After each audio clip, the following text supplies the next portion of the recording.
जय श्री कृष्ण, ऐसी Radhe to all. तो आज मैं आप सभी के साथ फिर से एक नए टॉपिक के साथ उपस्थित हूँ, जो कि है चैप्टर का नाम है crossing, meaning, definition and types of crossing. अच्छा, अब आप सोच रहे हैं क्रॉसिंग कौन सी, जेब्रा क्रॉसिंग? नहीं नहीं भाई, मैं किसी जेब्रा क्रॉसिंग की बात नहीं कर रही हूँ। मैं बात कर रही हूँ कौन सी क्रॉसिंग की, जो चेक पर क्रॉसिंग होती है। अच्छा, आप सभी काफ़ी सारे ट्रांजेक्शन्स करते हैं आजकल। चेक भी एक मोड ऑफ पेमेंट बन चुका है, राइट? तो चेक भी एक मोड ऑफ पेमेंट है।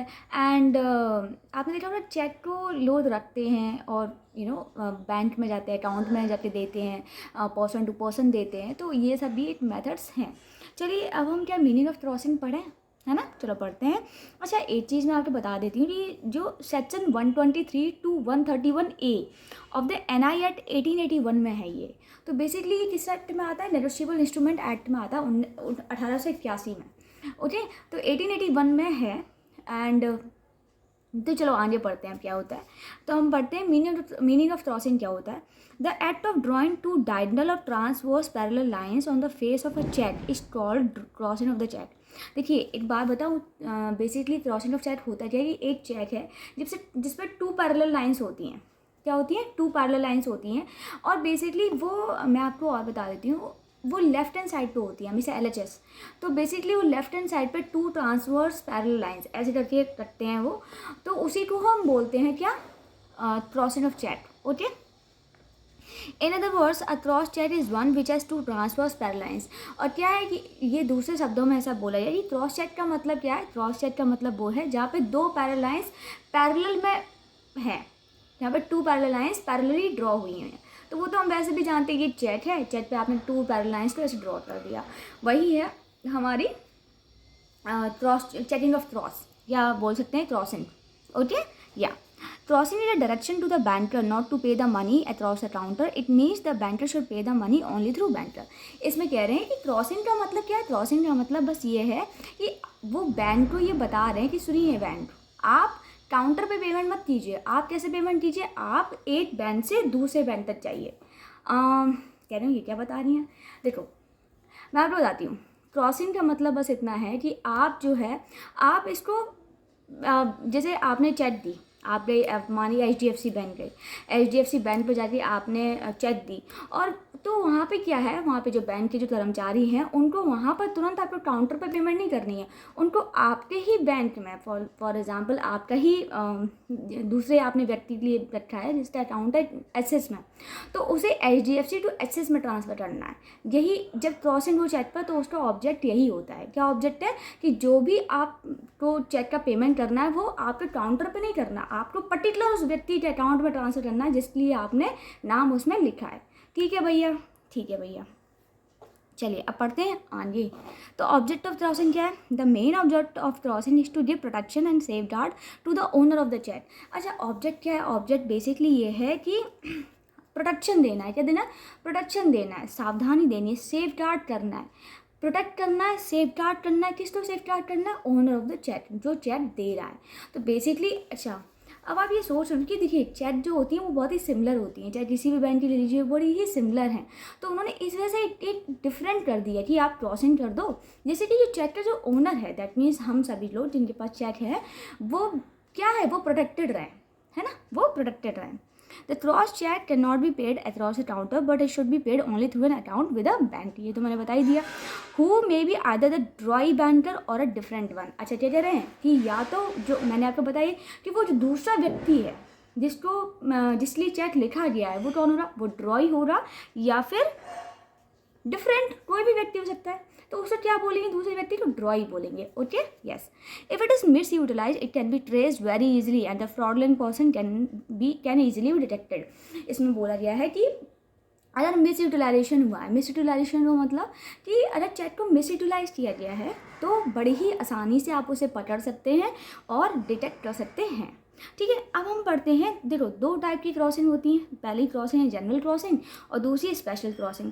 अच्छा, बेसिकली अगर मैं आपको बात करूँ कि क्रॉसिंग का ऑब्जेक्ट क्या है, तो क्रॉसिंग का ऑब्जेक्ट बेसिकली क्या है? वो यही है कि आपको सिर्फ जो ओनर है चेक का उसको प्रोटेक्ट करना है ना, उसको प्रोटेक्ट करना है, और बस प्रोटेक्शन ही एक ऑनर है। क्यों है ऐसा, ऐसा क्यों है? क्योंकि भाई चेक तो बेसिकली क्या पेपर है, एक छोटा सा पेपर होता है, ऐसा आपने देखा होगा, सभी ने देखा होगा, तो एक पेपर है, ओके। चलिए, अब जनरल क्रॉसिंग का मतलब क्या है? सेक्शन 123 क्या है? जनरल क्रॉसिंग कौन से सेक्शन में आता है? 123 में। Where a cheque bears across its face an addition of the words and company or any abbreviation thereof between two parallel transverse lines or of two parallel lines simply either with or without the words not negotiable, that addition shall be deemed a crossing and the check shall be deemed to be cross generally। देखिए, general crossing में कुछ भी नहीं है। General crossing में बस क्या लिखा है कि जनरली क्रॉस करते हैं वो, दैट मीन्स कि वहाँ पे सिर्फ आपको क्या लिखना है? आपको सिर्फ एंड कंपनी लिखना है। क्या लिखना है? And company. बेसिकली आपने टू ट्रांसवर्स पैरेलल लाइंस ऐसे बनाई, उस पर लिख दिया आपने एंड कंपनी, है ना, बस वही है। ऐसे ही आपको एब्रिविएशंस उसमें लिखे हुए होते हैं, एंड कंपनी लिख दिया, नॉट नेगोशिएबल लिख दिया, तो आपने ऐसे ड्रॉ किया और आपने ये दो चीज़ें लिख दी, उसे जनरल क्रॉसिंग बोलते हैं। कुछ भी नहीं है डिफरेंट, कुछ भी नहीं है इसमें, नॉर्मल है। चलिए, two transverse lines are the essentials of general crossing. अच्छा, दो ट्रांसवर्स लाइंस का, ट्रांसवर्स का मतलब क्या है? दो पैरेलल लाइंस का होना बहुत ही ज़रूरी है जनरल क्रॉसिंग में। The lines should not occupy printed letters और नंबर्स और एनी सच रिटन मैटर्स। अब लाइन्स जो हैं, अब बेसिकली जो लाइन्स हैं उनमें कोई भी प्रिंटेड लेटर्स नहीं होने चाहिए। कैसे लेटर्स नहीं होने चाहिए? प्रिंटेड लेटर्स नहीं होने चाहिए, और ना ही कोई नंबर्स होने चाहिए, okay. The lines are generally drawn on the left hand side, और जो लाइन्स ड्रॉन कौन सी साइड पर होना चाहिए? LHS। तो बेसिकली अगर हम माने तो चेक को लें, और चेक का ये राइट हैंड साइड, ये लेफ्ट हैंड साइड है, और लेफ्ट हैंड साइड पे हमने ऐसे ड्रॉ किया, नॉट नेगोशिएबल लिखा, एंड कंपनी लिखा, उसके बाद क्या किया? उसके बाद वो हमेशा LHS साइड पे रहेगा, ना कि RHS साइड पे, ओके, यस। उसी को हम क्या बोलेंगे? General crossing. The words and company may be written between transverse lines, but these words are not compulsory. The crossing itself is sufficient. However, it is the practice of the people to write those words. देखिए, इसमें बड़ी ही simple सी बात कही है कि जो words हैं and company और एंड कंपनी, तो बेसिकली जब मैं आपको बोल रही हूँ कि वहाँ पे क्या लिखना है? मैं एंड कंपनी लिखना है, तो ये कंपलसरी नहीं है, ये बेसिकली आपको लिखना कंपलसरी नहीं है।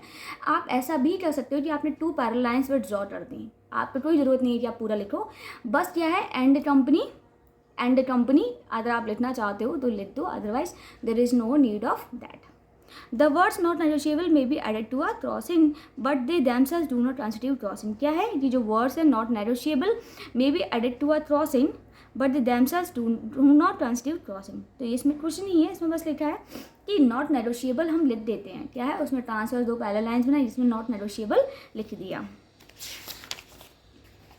चलिए, अब हम पढ़ते हैं क्या? इफेक्ट ऑफ जनरल क्रॉसिंग की। इफेक्ट क्या होता है जनरल क्रॉसिंग का?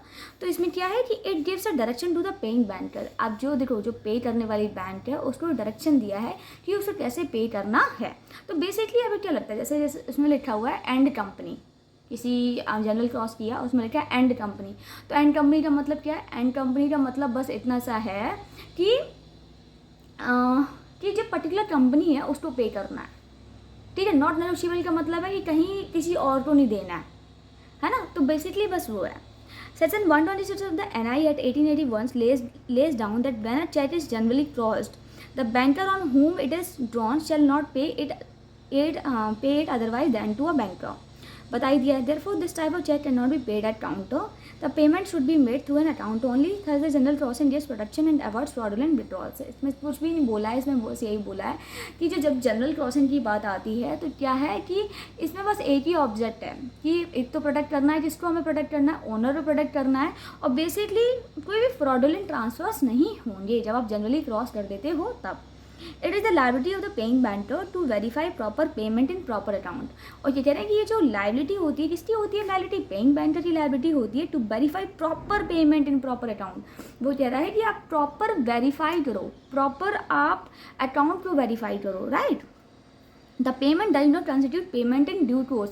और इसमें क्या है? इसमें जो पेमेंट है, जो हो रहा है पेमेंट, वो PIDC नहीं है, पेमेंट इन ड्यू कोर्स नहीं है। The banker is answerable to his customer. और जो बैंकर है वो किस लिए आंसर करेगा? कस्टमर्स के लिए, है ना। The banker is answerable to his customer if he pays the money to a third person without the direction of his customer. अभी कह रहा है कि जो बैंकर है वो आंसर करना पड़ेगा उसको अगर उसने किसी को भी थर्ड पार्टी को जिसको डायरेक्ट नहीं किया गया था उसको अगर पेमेंट कर दिया है तो वो जिसको आंसर करेगा, ऑब्वियस सी बात है, जिससे चैट है उसको आंसर करेगा और जिसको आंसर करेगा मुझे तो नहीं करेगा, उसी को करेगा। He should not make any contract with third party concerning the chat generally cross. और वो सीधी सी बात है कि उसे कोई भी थर्ड पार्टी से कॉन्ट्रैक्ट नहीं करना है। तो बेसिकली मैं आपको जनरल क्रॉसिंग के बारे में आपको ब्रीफली बताऊं अपनी लैंग्वेज में, समरी में, तो बेसिकली ये यही है कि जनरल क्रॉसिंग का मतलब है कि ये से प्रोडक्ट कर रहे हैं किसको, जिसका जो कि चेक होल्डर है, दूसरा कोई भी फ्रॉडलेंट ट्रांसफ़र नहीं हो सकता है। और ये बेसिकली डायरेक्शन कर रहे हैं कि उसी पर्टिकुलर बैंक में उसी व्यक्ति को ही देना है जो कि ड्रॉई है ना, और किसी थर्ड पार्टी को हमें ट्रांसफ़र नहीं करना है ना। यस, तो चलिए अब मैं आपको मिलती हूँ कल with new video with new topic. चलिए जय श्री कृष्ण, जय श्री राधे टू ऑल।